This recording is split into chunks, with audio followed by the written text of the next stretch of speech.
Hello, I'm Veronica Campbell from Integrated Manual Physical Therapy.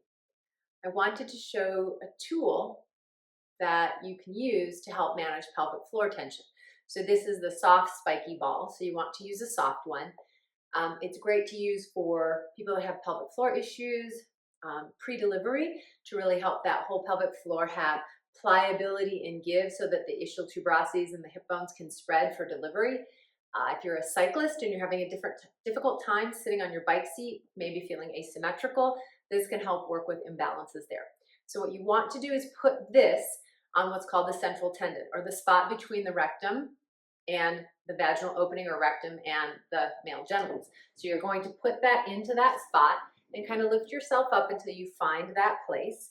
And then from there, you're going to do like a pelvic clock all the way around. So you're sort of circling around, trying to feel where the tightest point is. So mine is on my left side right there. So once I'm there, I can do what's called a Kegel. So it's tightening the pelvic floor. So you're lifting that pelvic floor up and in, like you're sucking up through a straw, almost like it's a lift. But the focus here isn't the strengthening piece. The key is the softening and releasing and melting over. Okay? And this can help soften the pelvic floor. Now on each side of the inside edges of your sit bones are the pudendal nerve. So you want to be careful and be gentle and make sure you're not zinging yourself and really creating neural irritation. So if anything's too sore, back off. But because of the relationship of the pelvic floor to the pudendal nerve and the sciatic nerve, they share nerve roots. You can also work with neural glides of the lower extremity to really help balance the pelvic floor. So you could be slowly working out, and I'll turn myself sideways so you can see this a little better, with knee extension and flexion.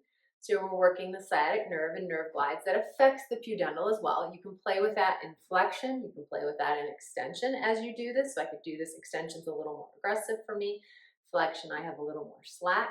Once I get to that end point, I can play with turning my leg in, turning my leg out, turning my foot in, turning my foot out, playing with different aspects. I could do ankle circles as I'm working with nerve glides and the pelvic floor at the same time.